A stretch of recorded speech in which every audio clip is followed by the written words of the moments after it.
안녕하세요. 해제 몽땅 정리해 드리겠습니다. 약정 해제, 법정 해제, 계약금 해제, 합의 해제. 이 해제가 정리되는 순간 민법에 또 다른 세계가 열릴 겁니다. 이 해제를 하나하나씩 평면적으로 설명드리지 않습니다.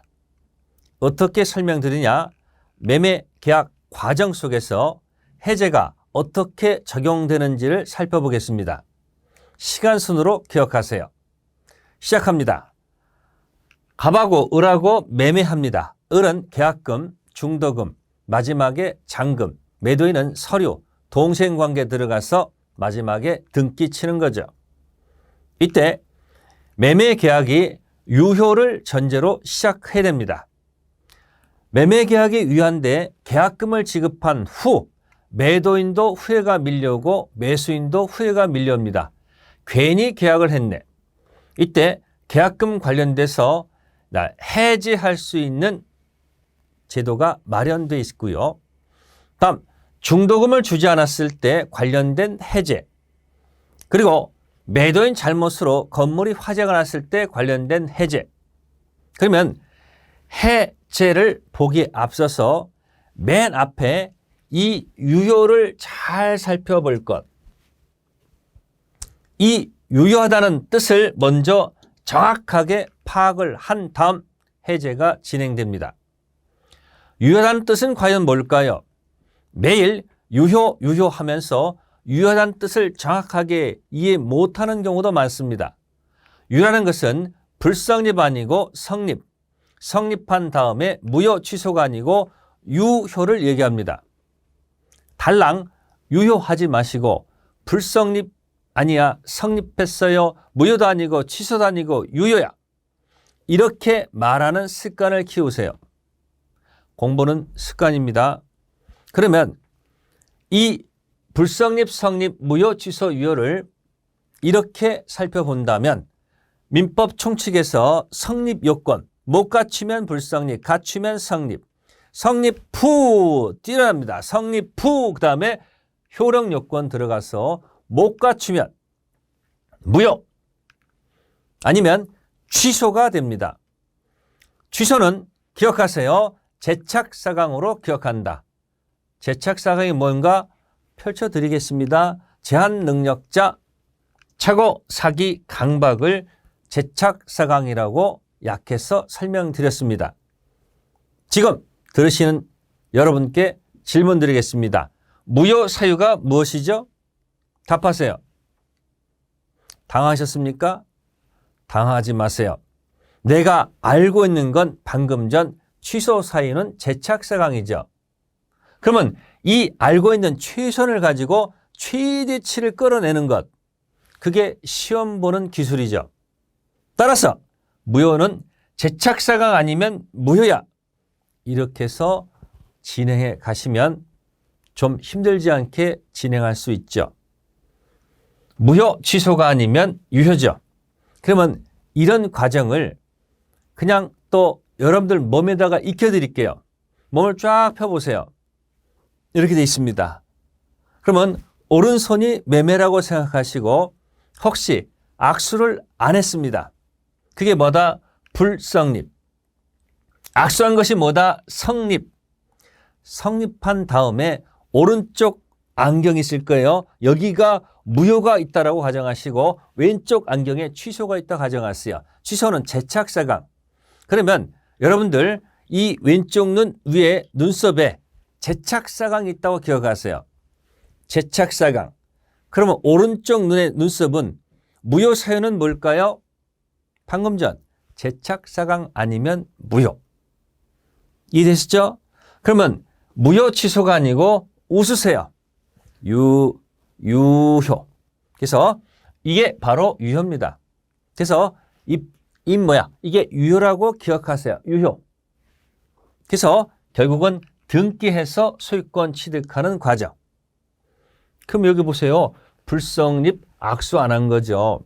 그래서 이 불성립을 다른 말로 불합의라고 하고요. 성립을 합의라고도 하는 거예요. 됐어요? 그러면 여러분들 해제란 말은 언제 쓰냔 말이야. 해제. 유효를 전제로 해서 해제가 들어온다는 얘기죠.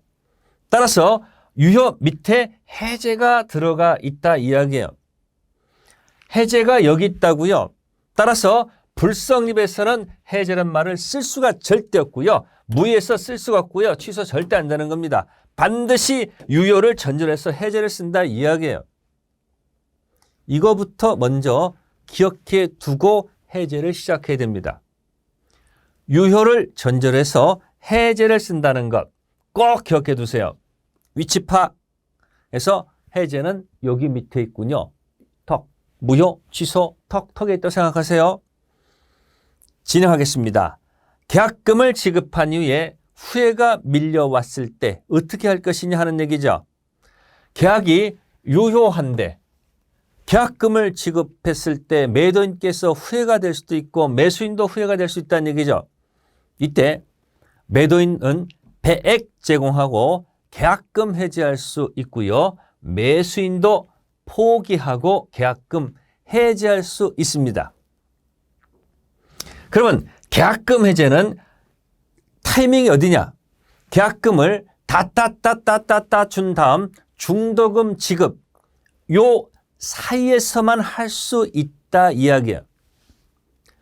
특약으로 계약금 해지할 수 없다는 특약이 없는 이상 당사자는 누구든지 이쪽 저쪽 계약금 해지할 수는 기회가 있다는 얘기죠. 이 계약금 해제에 관련된 규정이 있겠죠. 그러면 한 번쯤은 봐야 되지 않을까요? 그 관련된 중요한 조문을 한 번도 보지 않고 시험장 간다는 것은 있을 수 없습니다. 그래서 오늘 한번 보겠습니다.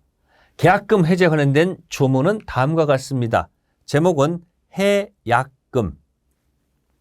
매매 당사자 1방이 계약 당시에 금전 기타 물건을 계약금, 보증금 등의 명목으로 상대방한테 교부한 때 다다다다다다 교부한 때 당사자 간에 다른 약정이 없다면 1방이 이행에 착수할 때까지 교부자는 포기, 수령자는 100 상환하고 실제로 100 주고 매매계약을 뭐 할 수 있다? 해제할 수 있다 이야기죠. 그러면 키워드가 계약금, 교부한 때, 이행 착수할 때까지 그리고 교부자는 포기, 받은 자는 100 실제로 상환해서 계약을 해제할 수 있다. 이런 해제를 앞에 제목을 따서 해약금 해제, 무슨 해제요? 해약금 해제 또는 계약금 해제 같은 걸로 기억하세요. 해약금 해제보다는 계약금 해제로 기억하는 것이 머릿속에 빨리 들어올 겁니다. 그래서 계약금 해제가 해약금 해제야. 이렇게 기억해 두세요. 그러면 이것을 잘 보시면 계약금 해제는 해약금 해제랑 같다라고 보시고요. 그러면 잠시 이 계약금 해제를 조금 깊이 있게 들어가 볼게요. 계약금 계약의 성질은 보통 요물계약이라고 합니다. 요물계약, 현대계보로 기억한다. 그냥 때리는 겁니다. 현상광고, 대물변제, 계약금 계약, 보증금 계약이 요물계약. 그러면 요물계약의 반대말이 낙성계약입니다. 낙성계약을 말씀하세요. 또 당하지 마시고 기준이 뭐예요? 내가 알고 있는 최선의 기준이 뭐다? 현대계보가 요물계약. 나머지 건 낙성이라고 기억하세요. 그래서 계약금 계약은 요물계약입니다. 그러면 지금은 그냥 이렇게 설명을 했지만 이걸 논리적으로 한번 분석해 보자 이야기예요. 매매 계약을 체결합니다. 10억짜리를. 근데 계약금 거는 계약을 보통 그냥 한꺼번에 다다다다다다 주는데 계약금 거는 계약을 쪼개가지고 할 수도 있다는 얘기죠. 1억 주기로 약정한 단계, 그리고 일부만 준 단계, 나머지 다다다다다 준 단계. 보통은 이걸 한꺼번에 하는데 계약금 거는 계약을 쪼개서 할 수도 있다는 얘기죠. 그리고 중도금, 잔금 이렇게 계약 체결 과정을 본다면 계약금 1억 주기로 약정한 단계와 4천 주기 전 아무것도 준 게 없죠. 이 상태에서 갑은 해지할 수 있을까? 을은 해지할 수 있을까? 네, 정답 없다입니다. 그러면 일부만 준 상태에서는 할 수 있을까? 없을까? 지금 4천만 원 받은 거 8천, 4천 포기하고 할 수 있을까? 없을까? 판례는 없다입니다. 반드시 계약금 해제는 따따따따 빨간 부분입니다. 실제로 따따따따 결국은 1억이죠. 결국은 2억, 이쪽은 1억을 포기하고 있다가 됩니다. 그리고 중도금을 지급한 이후에는 절대 어느 누구도 계약금 해제할 수가 없습니다. 그러면 여기서 요물계약이라는 이 뜻이 도대체 뭐냔 말이에요. 이 글자를 지금 여러분들한테 옮기겠습니다. 이렇게 옮기겠습니다. 어디로 왔습니까? 일로 왔습니다. 즉 요물계약은 약정했을 때 이루어지는 게 아니고 뭔가 줘야지 이루어지는 계약이다 그런 얘기예요. 필요하다, 물건, 인도 등등을 요하는 계약. 다시 요물계약이 이때 이루어진다 이야기예요. 그래서 계약금 계약이 성립한 다음에 이쪽 저쪽 해제할 수 있다. 계약금 해제 시기를 기억하세요. 다 준 다음에 이쪽 저쪽 계약금 해제할 수 있다는 것. 그 다음에 종된 계약입니다. 매매 계약이 있었기 때문에 계약금 계약이 들어가는 겁니다. 단 종된 계약이지만 매매 계약과 동시에 할 수도 있고 매매 계약 다음날 할 수도 있죠. 따라서 반드시 동시성은 요구되지 않을 것이다. 다음 계약금 해제의 효과를 보겠습니다. 계약금 해제 효과는 계약은 소급해서 소멸합니다. 처음부터 소멸합니다. 그런데 원상회복 문제 발생하지 않고요. 손해배상 문제도 발생하지 않습니다. 원상회복은 원래 상태로 돌려놓는 것, 주고받은 것 다 원위치 하는 게 원상회복. 손해배상은 잘못이 있을 때 하는 거죠. 매도인이 배액 상환하고 계약금 해지하면요. 매수인은 돌려줄 필요가 없습니다. 원상회복할 필요가 없는 거예요. 또 손해가 더 많이 났다 하더라도 손해배상 요구할 수는 없습니다. 그래서 계약금 원하지 않는다면 어디하고 어디 사이에서 계약금과 중도금 요 사이에서 원하지 않는다면 매도인은 배액을 제공하고 매수인은 포기하고 이쪽 저쪽 계약금 해제할 수 있다. 또는 해약금 해제할 수 있다. 그러면 계약금 해제는 무슨 문제가 없다? 네, 원상회복 문제가 없고요. 손해배상 문제도 없다는 게 특징이죠. 기억해 두세요. 그러면 문제 하나 풀어보도록 하지요. 여러분들은 잠시 스탑하시고 문제를 한번 푸신 다음에 다시 오시면 돼요. 저는 계속 진행합니다. 첫 번째, 계약금 포기 해제입니다. 체불을 이유로 손해배상 청구할 수는 없습니다. 원상회복도 없고 손해배상도 없습니다. 다음 두 번째, 계약금 계약은 당연히 종된 계약이고요. 세 번째, 위약금으로 하는 특약이 있다고 되어 있습니다. 특약이 있으니까 뭐예요? 위약금 성질이 있다. 당연한 겁니다. 네 번째 거, 포기하고 행사할 수 있는 해제권은 합의로 배제할 수 있다. 네, 너하고 나하고는 계약금 해제하기 없기야? 그럼 못합니다. 그런 특약이 없다면 이쪽 저쪽 할 수 있는 거고요. 다섯 번째를 보세요. 계약금 일부분만 먼저 지급하고 잔액은 나중에 지급하기로 했다는 이야기죠. 이때 실제 받은 일부 금액 배액이 아니죠. 실제 받은 계약 일부 금액 배액이 아니죠. 약정한 계약금 배액을 상환하고 해지할 수 있는 거죠. 다. 정답은 5번. 즉 계약금 계약을 쪼개서 했을 때 지금 일부만 줬습니다. 다다다다 줬습니다. 일부의 배가 아니죠. 전체, 결국은 1억의 배를 줘야 된다는 얘기죠. 그래서 다다다다다 준 지급 이후에 이쪽 저쪽 계약금 해지할 수 있다는 거. 그럼 여기서 계약금 해제는 여기서 마무리하고요. 이제 중도금 세계로 가봅시다. 중도금을 지급하지 않습니다. 계약이 유효합니다. 지금 이쪽 저쪽 후회하면 이쪽에서 계약금 해지할 수 있다라고 지금 설명을 드렸고, 중도금 지급 단계에서 안 주면 어떻게 할 것이냐 하는 얘기죠. 바로 중도금 주지 않았을 때 관련된 해제를 보자는 얘기죠. 그러면 매수인께서 대금 채무자죠. 돈 관련돼서는 매도인은 채권자고 매수인은 채무자죠. 채무자가 약속한 중도금을 주지 않는 것은 이건 채무 불이행입니다. 채무 불이행은 채무자 잘못이 있을 때, 지금 이 계약이 유효한데 자신의 채무를 이행하지 않는 체불이 들어갔다는 얘기죠. 그러면 이와 같은 경우에는 이행지체라고 한다. 이행 여지가 남아 있다는 얘기예요. 그러면 이행지체에 관련된 조문을 한 번쯤은 봅시다. 조문 봅니다. 지체와 해제입니다. 이 조문에서 가장 중요한 키워드는 상당한 기간을 정해서, 자, 여기 최고란 용어입니다. 최고. 독촉해보고 그 기간 내 이행하지 아니한 때 비로소 계약을 해지할 수 있다라고 되어 있는 거죠.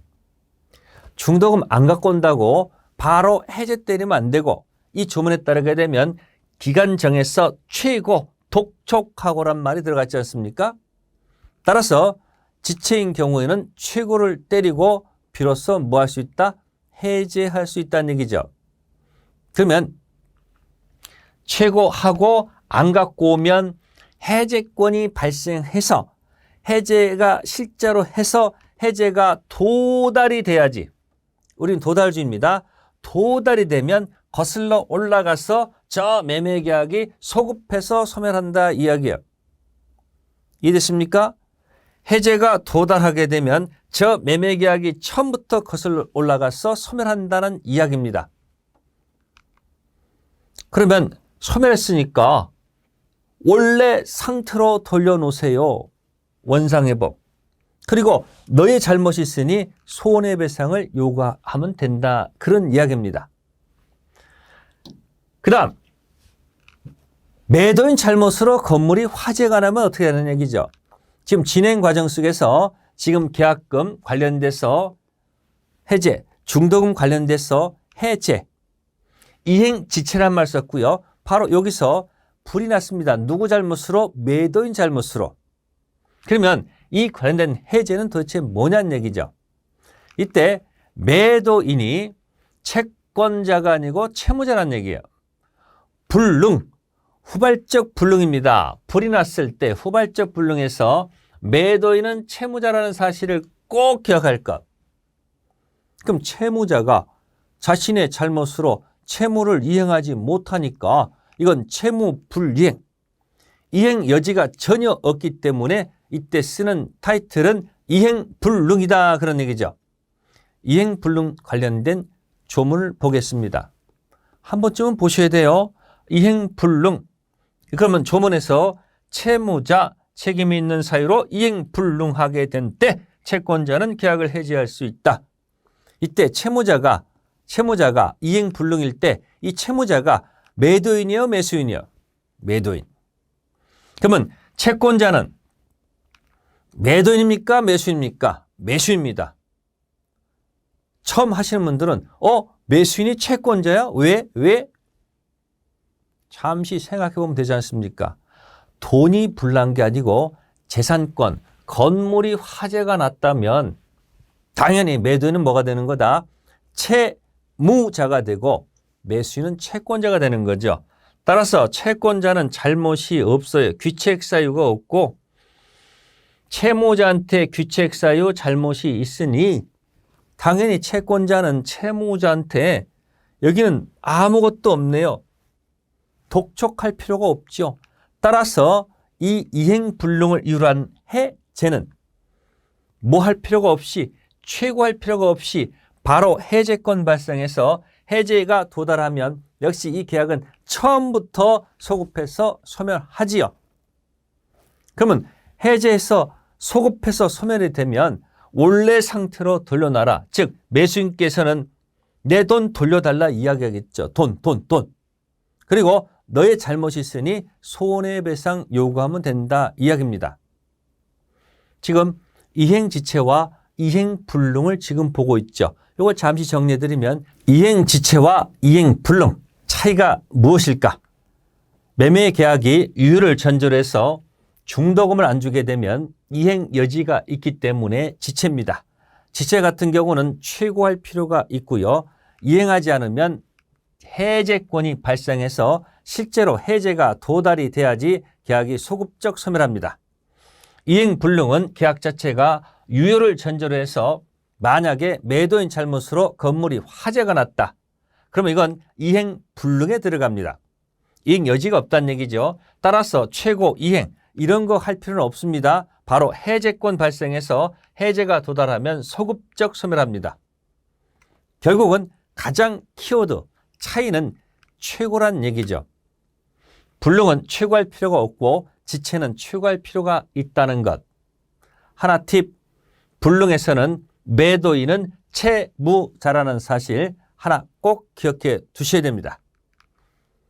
불능, 다음 계약금 해제와 법정 해제 한번 비교해 드리겠습니다.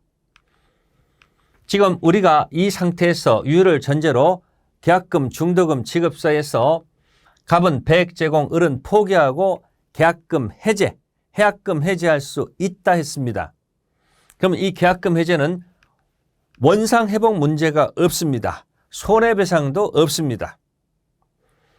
한편 중도금을 주지 않는다 그러면 채무불이행, 매수인이죠. 지체로 인해서 최고 필요하지요. 그래도 안 갖고 옵니다. 이때 하는 것이 법정 해제. 그리고 원상 회복도 들어가고 손해배상도 들어갑니다. 귀책세를 문제 삼는 법정 해제는 원상 회복도 있고 손해배상도 있습니다. 또 하나 매도인 잘못으로 건물이 화재가 났을 때 매도인이 채무자죠. 채무불이행 들어가서 이행불능 취할 필요가 없습니다. 그 다음에 법정 해제, 원상 회복, 손해배상 들어가죠. 기억해 두세요. 계약금 해제는 원상 회복 없고 손해배상 없습니다. 그러나 법정 해제들은 원상 회복도 있고 손해배상 차이가 있네요. 차이를 기억하셔야 됩니다. 다음은 약정 해제와 법정 해제를 보죠.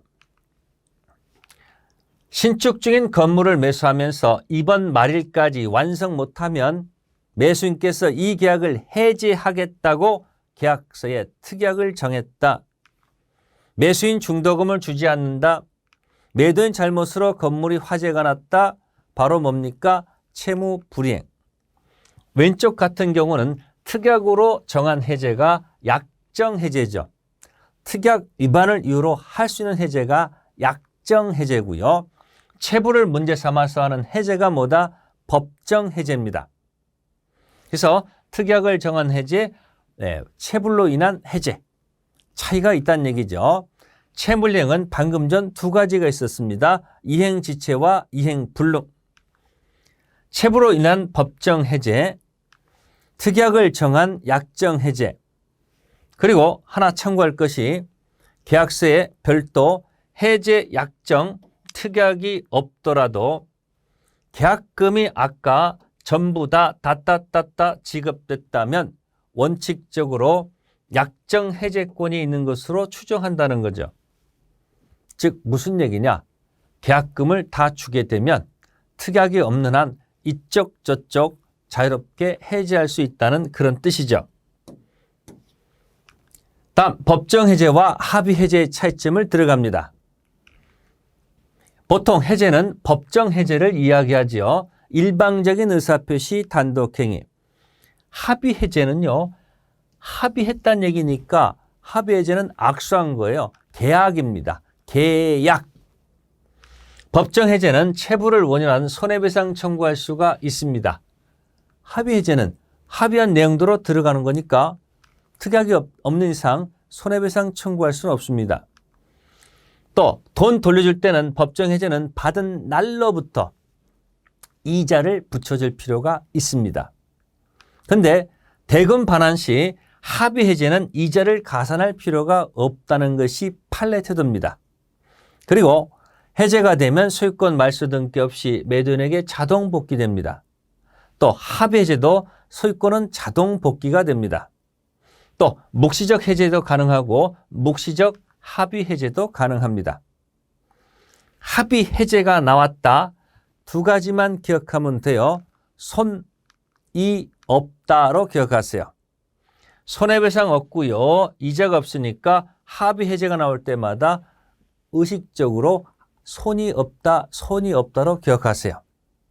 문제 하나 풀겠습니다. 지문은 다음과 같습니다. 합의 해제라고 되어 있습니다. 합의 해제 뭐가 기억나시죠? 손이 없다. 바로 1번 지문 손해배상 청구할 수 있다. 벌써 바로 틀린 거죠. 1번 지문 틀렸습니다. 두 번째, 이자 줄 필요가 없습니다. 손이 없다. 소유권은 합의 해제가 되면 소유권은 자동적으로 복귀한다. 소급표, 법정 해제와 같이 제3자 권리를 해할 수는 없다라는 이야기죠.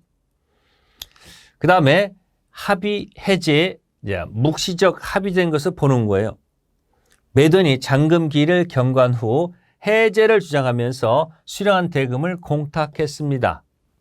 근데 매수인이 그냥 아무런 이유 없이 수령해 갔다는 얘기죠. 그러면 이런 경우는 합의 해제된 것으로 봅니다. 여러분한테 지금까지 해제를 정리해 드렸습니다. 시간적으로 먼저 유효를 전제로 출발한다. 두 번째, 계약금 관련된 계약금 해제. 원상회복 없고 손해배상 없습니다. 중도금을 안 주면 이행지체. 매도인 잘못으로 건물이 화재가 나면 이행불능. 최고가 필요하느냐 안 하느냐 그 차이밖에 없고요. 법정해제는 원상회복 손해배상 문제가 들어갑니다. 그리고 법정해제와 여러분들 합의해제, 법정해제, 합의해제는 손이 없다는 것을 기억하시면 돼요. 이렇게 해서 여러분들한테 해제를 정리해 드렸습니다. 다음 기회에 또 뵙도록 하겠습니다. 감사합니다.